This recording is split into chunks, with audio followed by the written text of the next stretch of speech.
할렐루야. 반갑습니다. 오늘은 가정주일로 지키는 주일입니다. 우리 새생명교회는 매년 5월 첫 주일을 가정주일로 지키고 있습니다. 왜냐하면 가정이 그만큼이나 중요하기 때문입니다. 오늘 이 가정주일을 맞이하여 말씀을 전할 텐데 짧게 전하려고 합니다. 왜냐하면 다음 순서로 팔레스타인에서 오신 사역자분들의 주옥 같은 말씀과 간증이 또 기다리고 있기 때문에 주옥이 너무 많으면 안 돼요. 그래서 간략하게 전하려고 하는데 얼마가 될지는 모르겠어요. 저도 성령의 인도함을 따라 은혜 있는 시간이 되기를 소망합니다. 창세기 1장과 2장에서는 하나님께서 엿새 동안 온 우주 만물을 다 창조하십니다. 그리고 그 마지막 날, 엿새 마지막 날에 하나님께서는 남자와 여자를 창조하시고 가정을 이루어 주셨습니다. 그렇게 해서 창조의 역사가 마무리되었습니다. 비로소 창조가 완성된 것입니다. 여러분, 세상 모든 만물을 다 창조해도 가정이 창조되지 않으면 미완성의 창조가 되는 거예요. 가정이 창조되어야 비로소 창조의 완성이 이루어지는 겁니다. 그래서 하나님께서는 가정을 창조하시고 나서 창세기 1장 31절에 이렇게 말씀하십니다. 하나님이 지으신 그 모든 것을 보시니 보시기에 심히 좋았더라. 첫째 날, 둘째 날 지을 때마다 보시기에 좋았더라, 좋았더라 했지만 심이라는 단어는 가정을 창조하고 나서 그리고 모든 만물을 보니 모든 것이 심히 좋게 보였다라는 거예요. 할렐루야. 가정은 하나님이 지으신 그 모든 것을 심히 좋게 하는 창조의 절정이요 마무리입니다. 그러므로 아무리 다른 주변 환경과 여건이 심히 좋게 보일지라도 가정에 문제가 있으면 그 인생은 결코 심히 좋은 인생이 될 수 없습니다. 성공한 인생이라 할 수 없습니다. 좋은 인생도 못 됩니다. 그럼 자동차는 자동차 공장에서 만들어지죠. 마찬가지로 컴퓨터는 컴퓨터 공장에서 만들어집니다. 그렇듯 우리의 인생은 가정에서 만들어지는 것입니다. 여러분, 자동차가 불량인 것은 어디에 문제가 있는 것입니다. 자동차 공장에서 불량 자동차 공장이기 때문에 불량 자동차가 나오는 거예요. 불량 청소년의 문제가 어디에 있습니까? 불량 청소년의 문제도 불량 가정에 있는 것입니다. 불량 가정에서 불량 청소년이 만들어지는 거예요. 불량 인생이 어디에 있습니까? 불량한 가정에서 불량한 인생이 만들어지는 거예요. 오늘 본문인 에베소 5장과 6장에는 가정에 대한 메시지가 기록되어 있습니다. 가정을 이루고 있는 남편과 아내에 대해서 또 부모와 자식에 대해서 분명하게 제시해 주고 있어요. 이것은 마치 전자제품을 살 때 함께 따라오는 매뉴얼과 같습니다. 매뉴얼대로 사용하는 것이 그 전자제품을 가장 효율적으로 잘 사용하는 길이죠. 통역할 수 있도록 시간을 좀 줘야 돼요. 매너라고. 창조 역사의 결정요 마무리인 가정도 마찬가지예요. 매뉴얼이 있습니다. 그냥 하나님께서 가정을 만들어 놓고 잘 살아라 이렇게 하는 게 아니에요. 이렇게 하면 잘 살 수 있다고 매뉴얼을 주신 거죠. 오늘 본문이 속한 에베소가 바로 그 매뉴얼을 제시하고 있어요. 그런데 아주 간단합니다. 오늘 본문 22절과 25절을 같이 읽어봅니다. 시작. 아내들이여 자기 남편에게 복종하기를 주께 하듯 하라. 남편들아 아내 사랑하기를 그리스도께서 교회를 사랑하시고 그 교회를 위하여 자신을 주심과 같이 하라. 간단하고 명확해요. 아내는 남편에게 복종하기를 우리 주님께 복종하듯이 그렇게 해라는 거예요. 또 남편도 아내를 사랑하기를 그냥 마음에 들고 좋은 그럴 때만 사랑하는 게 아니고 우리 주님께서 저와 여러분을 위해 십자가에 죽기까지 사랑한 것처럼 자신의 생명보다 더 아내를 사랑하라. 그렇게 말씀합니다. 아주 단순하지요? 명확합니다. 이 말씀이 무슨 뜻인지 도무지 나는 이해가 되지 않는다. 그런 분은 아무도 없을 것입니다. 이 말씀 금방 이해가 되죠. 남편에게 복종하기를 우리 주님께 복종하듯 아내를 사랑하기를 주님께서 성도들과 교회를 사랑하듯 그렇게 사랑하라는 게 이해되지 못할 부분이 뭐 있습니까? 여기에 목사가 첨가해야 될 내용이 뭐가 있겠어요? 읽으면 그대로 다 이해가 되는 거죠. 부모와 자식 관계도 마찬가지입니다. 에베소서 6장 1절과 4절을 똑같이 읽습니다. 자녀들아 주 안에서 너희 부모에게 순종하라. 이것이 옳으니라. 또 아비들아 너희 자녀를 노엽게 하지 말고 오직 주의 교훈과 훈계로 양육하라. 이 또한 단순하고 명확해요. 자녀는 부모에게 순종하고 부모는 자녀를 노엽게 열받게 만들지 말고 오직 주의 교훈과 훈계로 양육하라는 것입니다. 이 말씀이 무슨 말씀인지 이해 못되는 사람 아무도 없어요. 누구라도 다 이해하고 너무나 단순하고 명확합니다. 이것이 가정에 대한 매뉴얼입니다. 이것이 행복한 가정의 매뉴얼이에요. 너무나 명확하지 않습니까? 근데 문제는 그렇게 살아가지 못하고 있다는 데 있습니다. 몰라서가 아니에요. 매뉴얼을 몰라서가 아니라 매뉴얼은 너무나 단순하고 간단하고 명확한데 그렇게 내 삶이 살아가지 못하고 있다는 데 문제가 있다는 거예요. 이런 마치 전자제품을 어떻게 활용하는지 다 알고 있음에도 불구하고 그렇게 다 활용하지 못하는 것 같습니다. 왜 알고 있는데 그렇게 살지 못합니까? 왜 매뉴얼을 다 알고 있는데 그렇게 활용하지 않습니까?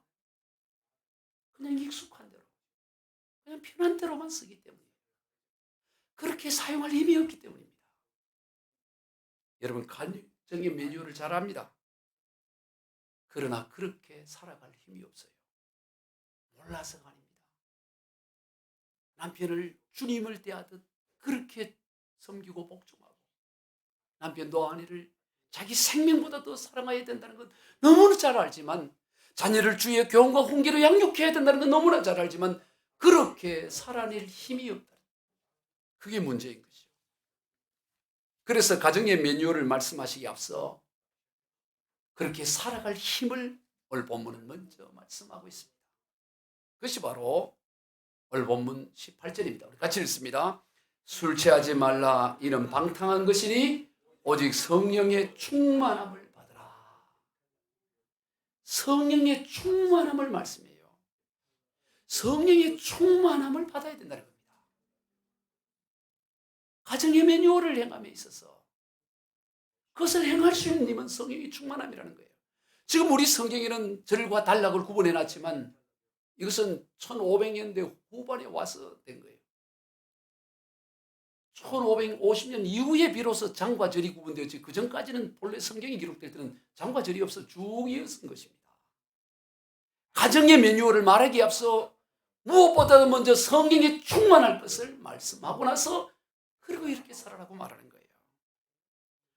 오늘 우리가 성령의 충만함을 받으면 아내는 남편에게 복종하기를 주님께 하듯 할 수 있고 성령의 충만함을 받으면 아내를 사랑하기를 주님이 교회를 위해 자기 목숨까지 내어놓은 것처럼 사랑할 수가 있다.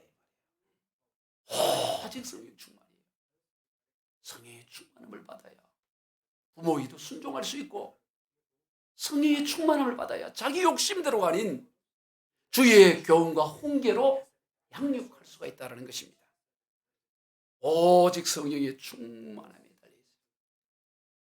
여러분의 가정의 행복이 성령 충만함에 달려있습니다. 우리 인생의 성패가 성령의 충만함이 달려 있습니다. 그런데 문제는 이 성령 충만이 저절로 이루어지는 것은 아니다라는 사실이에요. 성령의 충만함을 받기 위해 애쓰고 노력해요. 투자를 해야 돼요. 가만히 이루어지는 일이 아닙니다. 노력을 기울여야 합니다. 구하고 찾고 두드려야 되는 겁니다. 그냥 한번 구하는 것으로 안 됩니다. 또 찾고 찾는 것으로 안 되고 두드려야 된다고 말씀하는 거예요. 누가복음 11장 9절로 13절 말씀을 같이 한번 읽어봅니다.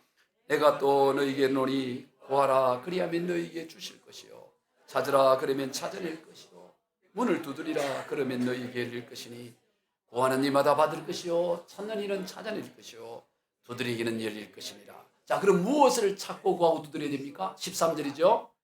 너희가 악할지라도 좋은 것을 자식에게 줄 알거든 하물며 너희 하늘 아버지께서 구하는 자에게 성령을 주시지 않겠느냐.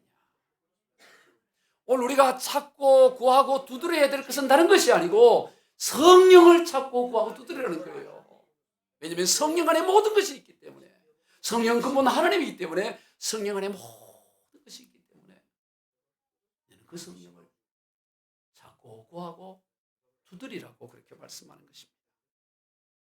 그러면 성령 충만이 뭘까요?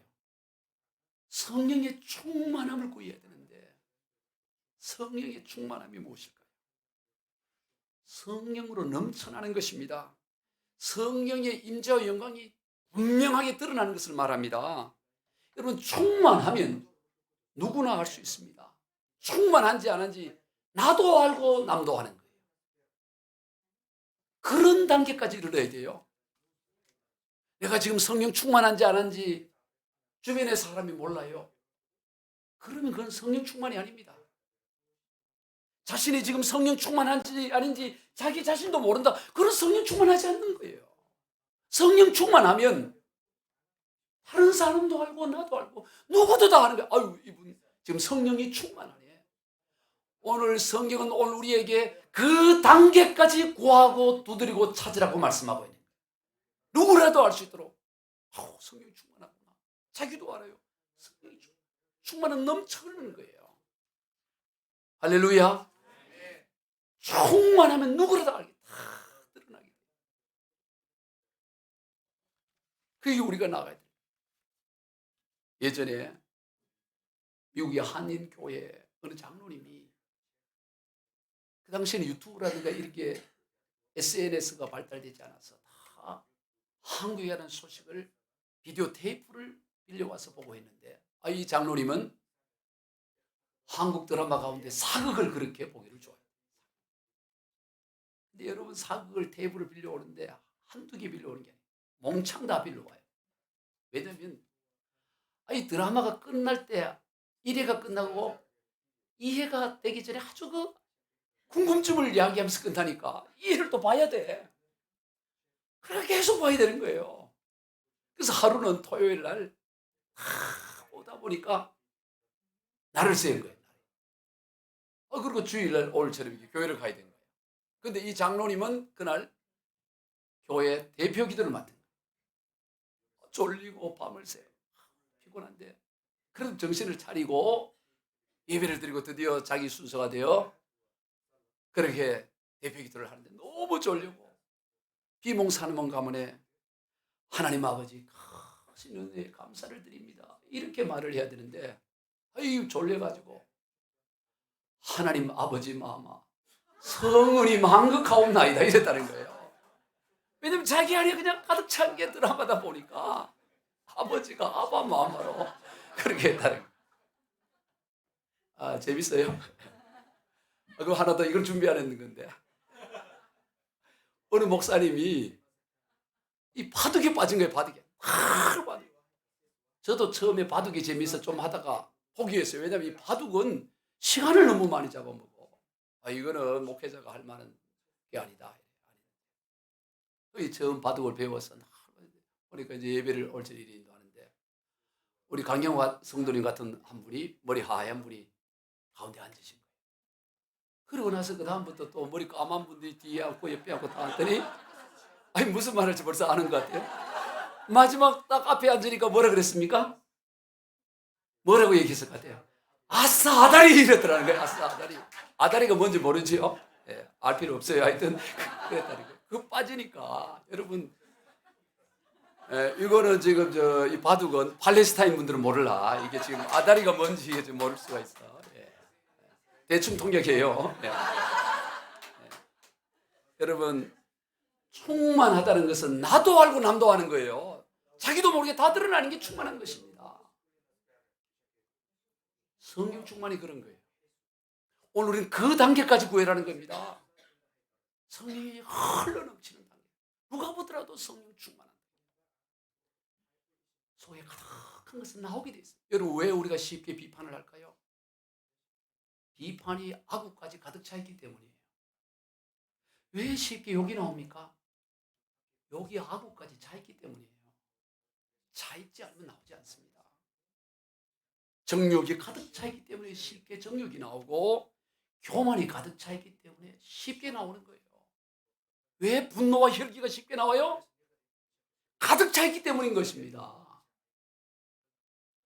의식 속에 무엇이 차 있든지 차 있으면 쉽게 나오게 되는 거예요. 성령 충만도 그렇습니다. 성령 충만한지 그런지 다 알아요. 왜냐하면 쉽게 나오기 때문에. 나도 알고 남도 아는 것입니다. 우리는 그런 단계까지 나가야 될 줄로 믿습니다. 성령님은 단순한 힘이나 능력이 아닙니다. 그분은 인격체이신 근본 하나님의 본체예요. 성령님은 하나님이십니다. 성령에 충만하면 바로 하나님이신 성령님께서 우리 안에서 우리 모든 인생을 주장하고 주관하시는 것을 말하는 거예요. 그것을 남도 알고 나도 아는 거예요. 지금 성령이 나를 다스리고 있구나. 나도 알고 남도 알아야 되는 것이죠. 그러기 위해서는 어떻게 해야 될까요? 자아를 성령님께 내어드려야 돼요. 성령님은 인격체이기 때문에 강제로 역사하지 않습니다. 나의 주장, 나의 고집, 나의 자아를 내어드린 것만큼 성령은 역사하시는 거예요. 자아가 강할수록 성령님은 그만큼 잠잠해요. 그런데 이 자아를 내려놓기가 쉽지가 않아요. 자기 주장, 자기 고집, 자기 생각을 내려놓는다는 게 결코 쉽지 않습니다. 그래서 내려놓는 것조차도 성령 하나님의 도움을 구해야 돼요. 성령님 도와주세요. 성령님 환영합니다. 성령님 내 인생 가운데 들어오셔서 나를 주관하시고 주도하여 주십시오. 성령님 저를 인도하여 주십시오. 부단히 이것이 바로 성령을 구하고 찾고 두드린 자의 모습인 거예요. 그러한 인생의 특징이 있습니다. 바로 찬송과 감사예요. 여러분, 성령이 충만한 인생, 성령이 충만한 가정, 성령이 충만한 삶의 특징이 뭐냐? 감사와 찬송이 흘러넘치는 거예요. 지금 상황을 봤을 때는 감사할 그런 조건이 아니에요. 그런데 나도 모르게 내 안에서 감사가 흘러나오는 겁니다. 나도 모르게 찬송이 흘러나오는 거예요. 노래가 흘러나오는 거예요. 그 상태가 성령 충만한 상태예요. 우리는 그 단계까지 나가야 되는 것입니다. 아침에 눈을 떴는데 그냥 찬송이 나오는 거예요. 그게 성령이 충만한 모습이에요. 아침에 눈을 떴는데 감사가 나오는 거예요. 오늘 보면 19절과 20절입니다. 시와 찬송과 신령한 노래들로 서로 화답하며 너희의 마음으로 주께 노래하며 찬송하며 범사에 우리 주 예수 그리스도 이름으로 항상 아버지 하나님께 감사하며. 성령의 충만을 받게 되면 찬송과 노래와 항상 감사가 흘러나온다는 겁니다. 또한 역으로 찬송과 감사가 넘치는 곳에 성령의 충만함이 있습니다. 성령의 충만함이 있는 곳에 감사와 찬송이 있지만 반대로 감사와 찬송이 있는 곳에 성령의 충만함이 있다는 거예요. 그러므로 여러분, 찬양을 뜨겁게 해야 돼요. 찬양 뜨겁잖아요. 하나님은 찬송 중에 거하신다. 성령은 찬송 가운데 임해요. 그래서 뜨겁게 찬송. 거기에 성령의 임재가 있고 성령이 충만한 곳에 찬양이 넘치고 찬양이 넘치는 곳에 성령이 임하는 거예요. 우리 예전에 부르던 찬양 가운데 보면 찬양이 언제나 넘치면 은혜로 얼굴이 환해요. 성령의 충만한 모습을 서로가 느껴요. 감사가 언제나 은혜로 얼굴이 환해요. 성령의 충만한 모습을 서로가 느껴요. 할렐루 손뼉 치면서 할렐루 소리 외치며 할렐루 두 손을 들고 주님을 찬양해요. 아멘. 찬양이 언제나 넘치면 은혜로 얼굴이 어떻다고요? 여러분, 누가 여러분 오랜만에 만나면 얼굴이 너무 참 밝습니다. 무슨 좋은 일이 있습니까? 그런 말이 나와야 돼요. 걱정거리 있으세요? 이런 소리 들으면 안 돼요.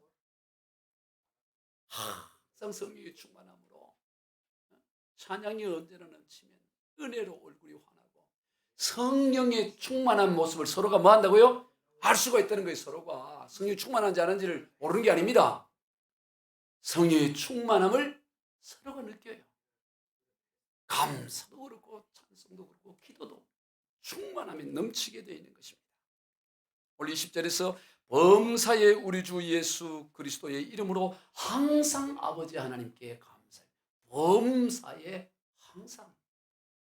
어쩌다 가끔이 아니라 오늘은 성령 충만이 범사에 항상이 되어야 되는 것입니다. 항상 찬송하고 항상 감사하는 것입니다.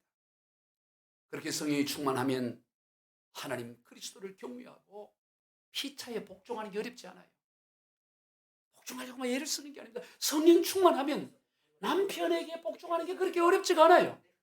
성령이 충만하면 아내를 사랑하는 게 그렇게 어렵지가 않습니다. 성령이 충만하면 자녀를 주의 교훈과 훈계로 양육하는 게 결코 어렵지가 않아요. 21절입니다. 그리스도를 경외함으로 피차에 복종하라. 이게 핵심 원리예요.